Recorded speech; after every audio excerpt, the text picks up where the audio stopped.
Buenas a todos y bienvenidos a mi canal. Mi nombre es César Cañete y espero que me acompañéis a lo largo de todo este vídeo hasta el final, pero espero más aún que os guste. Antes de eso, dentro cabecera.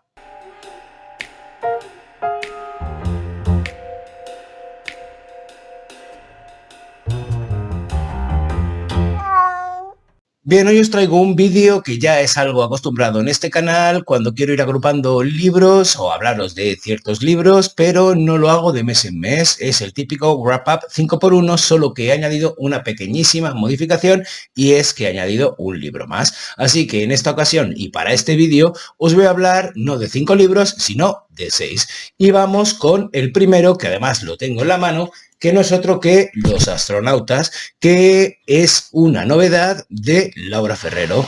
Laura Ferrero es una autora algo sui generis porque empezó su carrera escribiendo o autopublicándose, mejor dicho, porque escribiendo debe llevar escribiendo toda la vida. Y se autopublicó en un sello que se llama Caligrama, que pertenece a una gran editorial que es Penguin Random House. Esto es una modalidad de autopublicación o de publicación que me parece muy curiosa porque es otro modo de explotar que tienen las editoriales y es darles la opción a autores noveles desconocidos que quieren publicar su libro a hacer un trato con ellos y publicarles, pero no publicarles utilizando el circuito habitual de distribución y entrando en librerías, etcétera, etcétera, que es lo que suelen hacer con los autores normales o incluso con los noveles que deciden publicar en sellos editoriales. No, lo que suelen hacer es básicamente un trato normal y corriente, es decir, tú me das mi manuscrito, me pagas un dinero, que hay ciertas modalidades y ciertos pagos diferentes y yo a cambio te lo corrijo, te lo maqueto, te lo diseño y te doy un número de ejemplares que te encargarás de vender tú. También lo podrán hacer por print on demand. ¿Qué significa eso? Pues que según los pedidos que reciban, imprimirán más o menos libros y venderán más o menos libros. ¿Qué le sucedió a Laura? Bueno, pues básicamente que le funciona muy bien ese primer libro que, si no recuerdo mal, se titulaba Piscinas vacías. Y ¿qué le pasó? Pues que tuvo una oportunidad, una modalidad que no es nada frecuente para autores autopublicados, que saltó a un sello editorial y ese sello editorial fue Alfaguara y desde entonces ha publicado con Alfaguara. Yo conozco a Laura porque coincidimos trabajando en la misma editorial durante un tiempo y desde entonces hemos sido colegas que nos hemos visto más o menos o nos hemos tratado con mayor o menor frecuencia. De hecho, hacía mucho tiempo que no la veía, pero cuando la veí en Sarriá, en Sant Jordi, firmando, pues estuvimos charlando un rato, nos pusimos un poco al día y aproveché y le compré este último libro que ha publicado, creo que era en marzo. De hecho, mira, tengo aquí, no sé si se verá bien con el tema de la luz, pero bueno, nada, me lo dedico y yo encantado encantado de que me lo dedicase. ¿De qué va este libro? Bueno, Laura es una escritora que está muy en la onda de esa literatura del yo y de la autoficción. Y sin embargo, aunque este libro está basado en un hecho verídico que le ha sucedido a ella y la voz narrativa del propio libro se puede identificar con la misma autora, con Laura, se ha decantado, según tengo entendido, más hacia el lado de la ficción que de la realidad. Y os voy a dar 4 pinceladas y la premisa de la que parte este libro, que me ha parecido muy interesante. Bien, es una comida de Navidad familiar en la que Laura, o la protagonista de esta historia, nuestra voz narrativa, descubre una fotografía de sus padres, que es la que ilustra la portada de este libro, en la que ella está en la falda de su madre. Es una fotografía que le llama la atención desde el primer momento en que la ve, porque aparte de que no la conocía, ella viene de un hogar en el que sus padres se separaron cuando ella tenía un año y medio y cada uno de ellos formó una familia por otro lado, pero nunca dejó de tener contacto con su padre, aunque sí que tiene la sensación de haber sido abandonada. Esto es algo que explica en el libro y a partir del encuentro de esa fotografía les pide a cada uno de sus padres el que le cuenten o que participen en su reconstrucción de la propia historia familiar de una familia que nunca existió o que existió durante un breve tiempo hasta que ella nació. Entonces, ¿qué sucede? Pues que nos cuenta por un lado la historia de su padre y por otro lado, un poco más adelante, la historia de su madre y siempre en relación a la propia historia. Así que en realidad se zambulle dentro del pasado de este personaje que no sabemos en qué momento se desdibuja esa barrera entre la escritora Laura, la voz narrativa Laura y el personaje que nos narra esta novela. ¿Y por qué se titula Los astronautas? Bueno, pues porque todo gira alrededor de la carrera espacial y de lo que la NASA y los astronautas significaron en la vida de este personaje conforme iba creciendo. Así pues, ¿qué tenemos aquí? Una novela que está muy bien escrita, que es muy interesante de leer, que está plagada de reflexiones alrededor de la familia y que a la vez guarda un pocillo de sacar a la luz todos esos esqueletos que tienen las familias en el armario y que en alguna ocasión se pueden llegar a confundir con un cierto rencor. No dejaré de decir que me recordó en cierto momento a la película de Brad Pitt, Ad Astra, en la que un astronauta viaja pues lejísimos hasta encontrarse con su padre. Recuerdo de esa película que me venía a la cabeza una frase en inglés que se dice cuando el personaje o cuando la persona o cuando cualquier ser humano tiene ciertos problemas con la paternidad, con sus padres, que es lo de daddy issues. Bueno, pues en cierta manera este libro guarda también sus daddy issues. Hace poquito leí una entrevista, o por lo menos el titular, que le hicieron a Laura en, no sé si fue El País, que decía algo así como que las familias es aquello de todo lo que no se habla. Y en cierta manera sí que estoy de acuerdo, pero también creo que es todo de lo que se habla. No quería acabar esta pequeña reseña sobre este libro Los astronautas sin decir un par de cosas. Para empezar, me parece muy curioso cómo esa versión que nos ofrece, ese relato de su infancia, de su propia vida, que nos ofrece la protagonista de esta historia, no es refutado por ninguno de los personajes a los que ella pide explicaciones sobre este relato. Es decir, tanto la madre como el padre, como los hermanos, como los personajes que salen, aceptan lo que nos está contando la propia Laura de cómo sucedieron esas cosas, y esto me lleva a la memoria. Es decir, aquí hay un ejercicio de volver atrás en el tiempo e intentar discernir qué es lo que ha sucedido y qué es lo que no ha sucedido, porque la memoria es un relato, es algo narrativo que tenemos en la cabeza que no responde en muchas ocasiones a la verdad de los hechos. Y eso es un ejercicio que me parece interesantísimo y que también sucede en otro de los libros de los que os hablaré más adelante. Pero bueno, os invito, por supuesto, a echarle un vistazo a este libro, a leerlo y a contribuir en la cantidad de ediciones que ya lleva, que si no me equivoco, y hace bien poco que salió, creo que es de marzo, lleva ya la tercera o la cuarta reimpresión. Así que nada, aquí lo dejo con este y vamos con el siguiente libro del que os quiero hablar, que no es otro que este 1969 de Eduard Márquez, que está publicado por la editorial Nagora. Bien, yo llegué a este libro porque leí una entrevista que le hicieron al autor en el Diario Público y hablaba de un año inflexivo dentro de la dictadura del dictador Francisco Franco, que no fue otro año que en 1969. Así que empezamos este libro en los inicios de 1969 y lo acabaremos a finales de ese mismo año.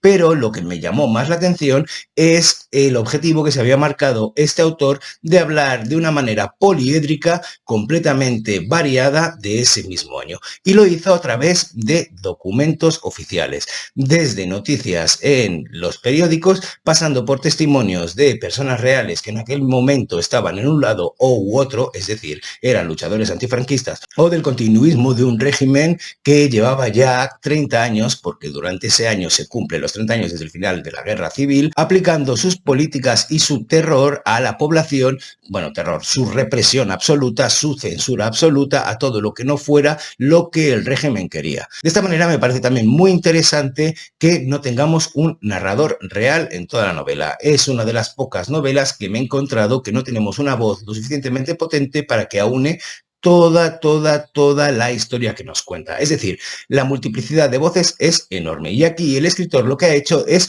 coordinar de una manera narrativa todos esos textos para contarnos la historia de ese año. Pues un año que empieza más o menos con el asalto al despacho del decano, del rector de la Universidad de Barcelona y tirando el busto de Franco por la ventana, siguiendo por diferentes actos vandálicos o de protesta en el que incluso tiran cócteles Molotov, de ahí la portada, a tranvías de la ciudad. Desde, pues yo qué sé, los testimonios de gente que estaba asociada a clubes excursionistas nacionalistas catalanes que reivindicaban su identidad nacional en contraste con ese régimen españolista del general Franco, y siguiendo incluso por testimonios de falangistas que estaban desencantados con el régimen porque consideraban que se estaba volviendo muchísimo más blando de lo que debería ser para lo que ellos querían instaurar o para lo que habían instaurado. Por eso digo que 1969 es un año inflexivo, porque incluso hay manifestaciones y empieza a haber un movimiento cultural y revolucionario en contra de la dictadura. Y todo eso queda plasmado en estas 500 páginas de una manera que no se hace pesada, aunque sí en algún momento es algo repetitivo, porque asistimos a cada cierto tiempo periódicamente los informes de la Guardia Urbana de Barcelona, en la que prevé que va a haber manifestaciones o tumultos o pues cualquier cosa que pueda alterar el orden público que ellos pensaban que tenían que mantener. También es el año en que se ofició la ceremonia por la que Juan Carlos I se convertía en heredero del gobierno de Franco y el continuador del régimen en principio. Hay que tener en cuenta que en aquel momento todavía no habían asesinado a Carrero Blanco y por tanto todavía no pendía de un hilo el tema continuista de la dictadura española. En fin, es un libro que a cualquiera que le guste la historia y quiera adentrarse en los recovecos de una realidad poliédrica como lo debió ser aquel año, le gustará mucho y lo disfrutará. Yo lo he disfrutado como un enano. Así que nada, aquí lo dejo y vamos a por el siguiente libro. Bueno, a partir de ahora dejo a un lado las novedades y voy directamente, aunque esto no es una novedad, a un clasicazo de la ciencia ficción de una de mis autoras preferidas, que si habéis visto vídeos que he hecho anteriormente, sabéis que le debía más de una. Estoy hablando de Los desposeídos de Ursula K. Le Guin o Le Guin o Le Guin o como la queráis llamar, pero la grandísima Ursula K. Le Guin, que es como la llamo yo. Esta es una novela que me ha parecido maravillosa y que está sabiamente, talentosamente estructurada en dos líneas argumentales principales, una que es el pasado y otra que es el presente, todo de un protagonista central que se llama Shevek, que es un físico que está en un tris de llegar a desarrollar la teoría de la simultaneidad que permitirá tanto la comunicación instantánea a distancias enormes como que una nave que viaje a una velocidad cercana a la de la luz se pueda comunicar con un objeto que está inmóvil o como lo estaría de inmóvil un planeta, porque como no está en movimiento, en tiempo real. Es decir, el Ansible. El Ansible, un aparato que quien haya leído Son Scott Card y las siguientes después del juego de Enders sabrá que se utiliza mucho porque el señor Enders decide viajar y el viaje relativista pues es lo que sucede, que cuanto más te acercas a la velocidad de la luz, más rápido pasa el tiempo en los espacios que están quietos y menos rápido pasa para ti. En fin, no me quiero ir por ahí. En estas líneas argumentales vemos por un lado el viaje de este Shevek a Urras, un planeta cuya principal sociedad es capitalista, y en la otra línea argumental, es decir, la del pasado de este mismo Shevek, su vida en Urras, un planeta cuya sociedad, aunque haya salido del planeta Anarres y hayan huido de allí, se establecieron en este planeta Urras, que es como la luna de Anarres, y crearon y se organizaron de una manera anarquista. Desarrollaron un lenguaje propio en el que no existen los pronombres demostrativos o los determinantes demostrativos, en los que no hay palabras que puedan colocar a una persona por encima de otra. ¿Qué quiere decir? Por ejemplo, que no existe señor, y que ha creado un sistema asambleario lo más parecido al anarquismo que conocemos. De esta manera estamos ante una historia de ciencia ficción dura, en el sentido de que está muy bien pensada y de que trata de conceptos de la física, de las matemáticas y sociales a la vez que políticos de una manera profunda. Ursula K. Le Guin parece haber pensado en todo y eso hace que huyamos de la ingenuidad que después de la caída del bloque comunista se instauró, diciendo que esas izquierdas, ese comunismo, esos sistemas alternativos al capitalismo era de tontos o de ingenuos pensar que podrían funcionar, ya que lo que había como alternativa, es decir, la Unión Soviética y todos esos países satélites, había fracasado. De cualquier manera, me parece una de las mejores lecturas que he leído este año, y esa manera que tiene de entrelazar esos dos mundos y de hacernos entender cómo funcionaría una sociedad anarquista, un logro absoluto de la ciencia ficción, a la vez que un auténtico disfrute para cualquiera que tenga un interés tanto en temas de ciencia ficción como de sociología, de política y de alternativas a este capitalismo depredador en el que vivimos todos. ¿Qué podría ser? No tengo ni idea, pero que esto es una alternativa plausible me parece algo a explorar, y qué mejor manera que hacerlo con un librazo de una escritora de la talla de Ursula K. Le Guin, que además, si no me equivoco, ganó el premio Hugo con esta pedazo de novela. Súper recomendable, y como he dicho antes, y si no lo he cortado en la edición porque tengo a alguien que está podando y haciendo ruido con la máquina, os diré que es de las mejores lecturas de este año. En fin, aquí lo dejo y por supuesto os recomiendo muchísimo la lectura, una pasada de libro. Bien, vamos con el siguiente libro, que no es otro que El sentido de un final, de Julian Barnes. Julian Barnes es un autor que no conocía, pero que a mi alrededor muchos lectores, amigos e incluso lectores que sigo a través de sus páginas de Instagram o incluso de YouTube lo habían recomendado. Es decir, prescriptores a los que hago caso porque en muchas ocasiones o están alineados con lo que yo pienso o aunque no estén alineados, soy capaz de discernir que son buenos argumentando sus, pues eso, argumentos y opiniones. Así que tenía ya desde hacía bastante tiempo pendiente leerme algún Julian Barnes y lo que me llamó la atención de este es básicamente el sentido de un final, es decir, su título. Es cierto que pone que fue premio Man Booker, pero yo pues no me dejé guiar por esa característica que le añade valor, es decir, ese valor añadido de haber ganado un premio y me dediqué únicamente, sin leer la contra, porque no soy de leer contras, a el título, que me llamó mucho la atención, porque esto ya lo he comentado más de una vez, pero yo pienso que la vida no tiene ningún sentido, que somos nosotros, de manera particular y como individuos, los que necesitamos, bueno, el ser humano necesita que la vida tenga un sentido de alguna manera y cada uno de nosotros le ponemos el nuestro y decidimos que las cosas que nos suceden entran dentro de un marco que explica el por qué estamos aquí, el cómo somos, etcétera, etcétera. De ahí nacen las religiones, la filosofía, etcétera, etcétera. Así que un título que hable de el sentido, que además es de un final, no del final, no el de todos, sino de uno en concreto, el mío, me lo tenía que leer. Así que me lancé y me encontré una historia contada en primera persona por su protagonista, Tony Webster, en dos tiempos. Un pasado en el que tenía 15 años hasta los 22 o 23 o 24 años y su presente en el que ya es un viejo que ya se ha casado y se ha divorciado, que tiene una hija, que es bastante, no llegaba a tener nietos, pero que es bastante mayor, que está casada, pero que ya incluso se ha jubilado. Y es en ese momento hacia la mitad del libro, cuando ya nos ha contado esa primera parte que nos sirve para dar un contexto de cómo él interpreta su historia y cómo se zambulle en su memoria, que nos cuenta qué es lo que le ha llevado a contarnos ese contexto y qué es lo que sucede a partir de entonces. Y todo empieza a raíz de que recibe la herencia de la madre de su primera exnovia, que le lega 500 libras y el cuaderno o el diario de uno de sus mejores amigos cuando tenía 15 y 16 años, que acabó cuando él lo dejó con Verónica, que fue esa primera novia, liándose con esa primera novia. A partir de aquí, esto le dará la posibilidad de zambullirse en su verdadero yo. ¿Por qué? Porque volverá a reinterpretar hechos de su pasado que son capitales o que fueron capitales en aquel momento y que pasaron ciertamente desapercibidos o que él no lo recuerda de una manera cómo sucedió en la realidad y podrá contrastar esa memoria que era muy indulgente con su yo del pasado con el presente y ver además esa figura de Adrian, ese amigo de aquel momento, cómo era, cómo fue y qué sucedió luego y meterlo en un relato diferente del que tenía hasta aquel momento. Así pues, estamos ante una novela que parece bastante sencilla, pero que tiene la grandísima cualidad de hablar de temas muy profundos a través de pequeños detalles, como es este de zambullirse en la memoria y cómo hay una dislocación entre lo que pensábamos que había sucedido en el pasado y lo que realmente pasó. En este caso, en esta novela será contrastable a través de una carta que él recuerda haber escrito, recuerda su contenido, pero que ve en este presente y que no tiene nada que ver ese contenido con lo que él recordaba que había escrito. Y sin embargo, sí que su letra y sí que fue mucho más execrable y reprochable ese contenido de esa carta que lo que él recordaba que era muchísimo más indulgente. Eso le despierta una serie de remordimientos y le obliga además a intentar recuperar ese diario que Verónica, esa primera exnovia, no le ha querido devolver todavía a pesar de esa herencia que ha recibido de la madre de ella.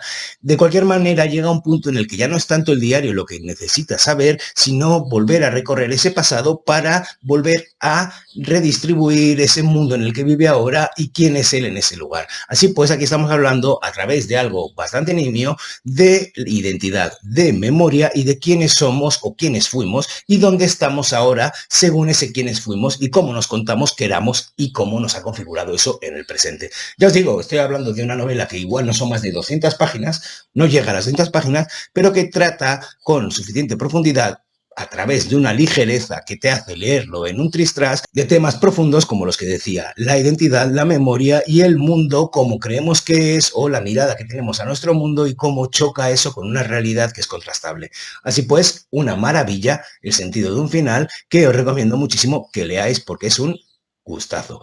En fin, vamos a por el siguiente libro que ya va a ser el quinto. Ojo, aquí estoy yendo rápido, creo, ¿eh? No lo sé. Y vamos con otra de las lecturas junto con... Es que este año estoy teniendo muy buenas lecturas, que os voy a decir.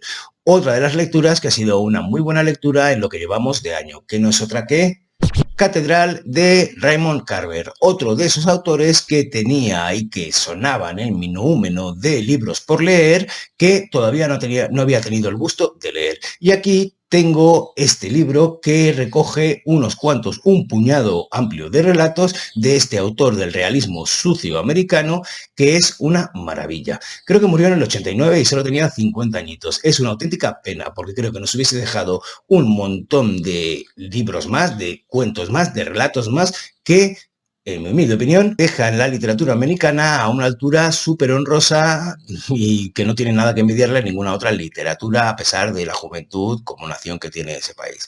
De cualquier manera, estamos ante unos relatos que se caracterizan por ser relatos coloquiales, relatos del día a día, relatos que nos puede pasar a cualquiera de nosotros. ¿Por qué? Bueno, básicamente porque sus protagonistas son gente normal, es decir, empleados, gente que tiene un trabajo, que se tiene que levantar, que lo está pasando mal, que puede quedarse sin trabajo y eso le va a llevar a una depresión, que les encanta beber quizá en exceso, que sufren accidentes y que lo pasan entre bien y mal, pero la mayoría de estos relatos, por no decir todos, tienen un momento en el que algo, aunque sea de lo más coloquial y de lo más natural y de lo más rutinario, te lleva a la ansiedad, a la congoja, a sentir un poco de miedo. Y en ese sentido me parece maravilloso cómo lo consigue Raymond Carver con un lenguaje súper sencillo, súper fácil de leer, de frases cortas, con pocas metáforas, con... Pues que no es nada barroco, vamos, que a mí me recuerda en cierta manera a el amigo Cormac McCarthy, que ya lo llevo citando 3 o 4 veces en los últimos vídeos, pero porque es un muy buen ejemplo de ese laconismo que tienen algunos autores y que consiguen con pocas palabras contar mucho. Pues esa es una de las grandes virtudes que tiene Raymond Carver y que las vuelca precisamente en este puñado de cuentos. Es cierto que Catedral es el que titula este libro y me parece muy bueno, muy acertado. ¿Por qué? Porque es un cuento maravilloso que además actúa de una manera, pues os diría bisagra, es decir, empieza aquí y acaba justo en el otro lado completamente abierto. Esto, los que lo hayáis leído, sabéis a lo que me refiero y no quiero hablar más por no hablar de ningún spoiler. Pero en ese caso es un matrimonio joven que la mujer tiene un amigo ciego que les va a visitar y todo está contado desde la perspectiva del marido, que no entiende muy bien cómo un ciego puede tener relaciones normales de amistad, de moverse por el mundo o incluso de ver la televisión.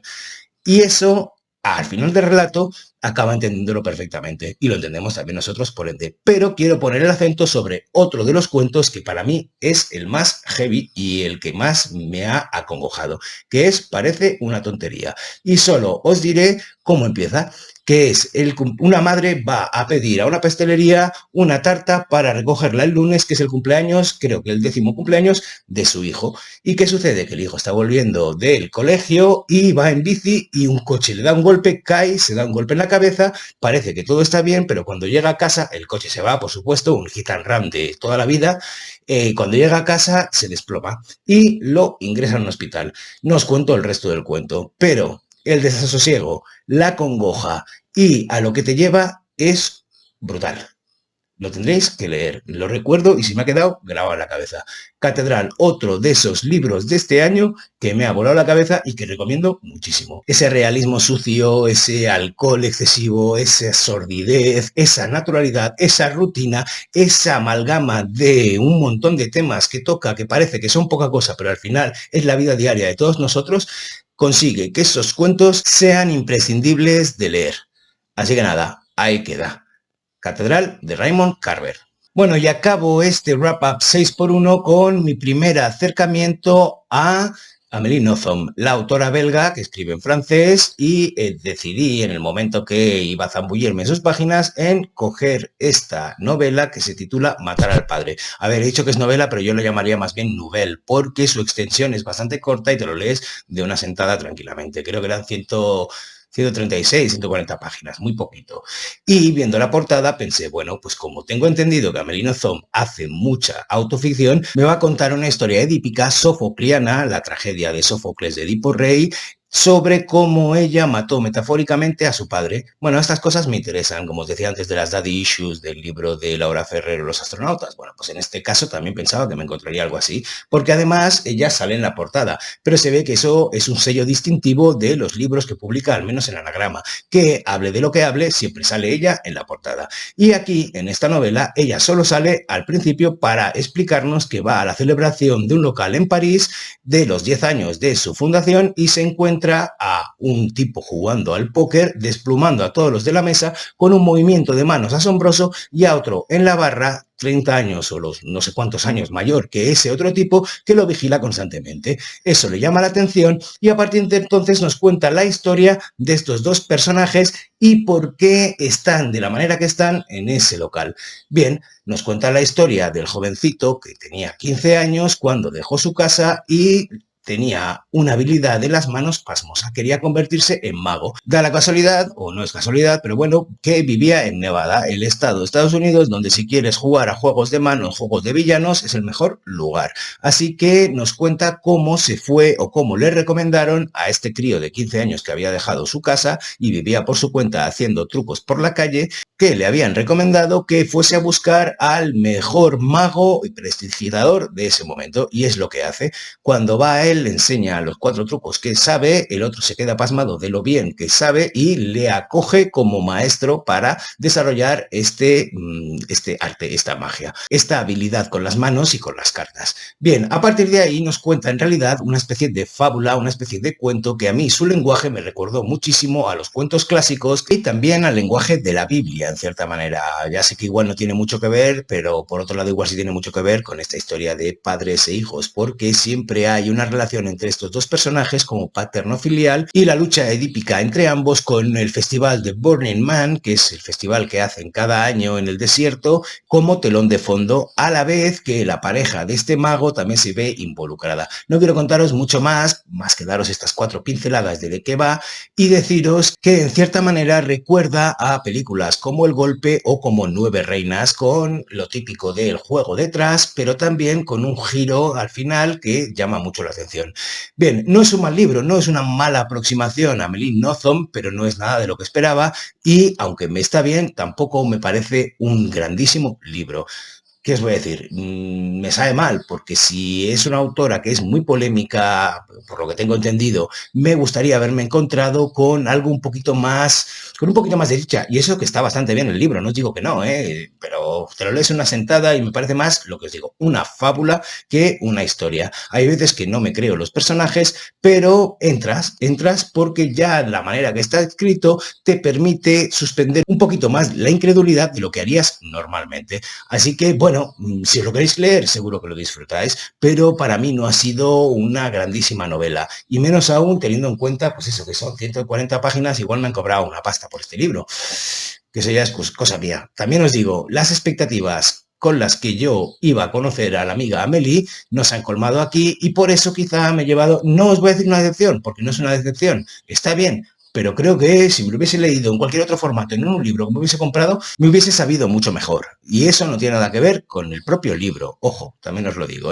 soy muy consciente de ello. Así que nada, os invito a leerla, por supuesto, pero tampoco voy a poner todo mi peso en recomendarla. Bueno, y hasta aquí el vídeo de hoy. Espero que os hayan gustado las recomendaciones, que si os lanzáis a leer alguna de ellas o ya la conocéis, me pongáis en los comentarios qué os parecen o qué es lo que os llama la atención de ellas, que yo, como siempre, por supuesto, contestaré, porque me encanta mantener un diálogo con vosotros, y espero venir pronto con más novedades, porque sí que me he dejado alguna lectura que he hecho anteriormente, porque no me apetecía sacarla, ya que está muy cerca de libros que he hablado anteriormente en los book tags anteriores.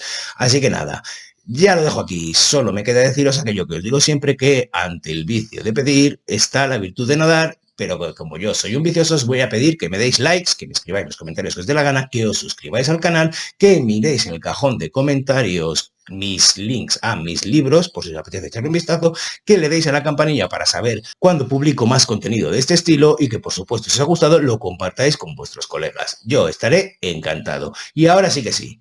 Solo os deseo un felicísimo día y os mando un besazo enorme. ¡Mua!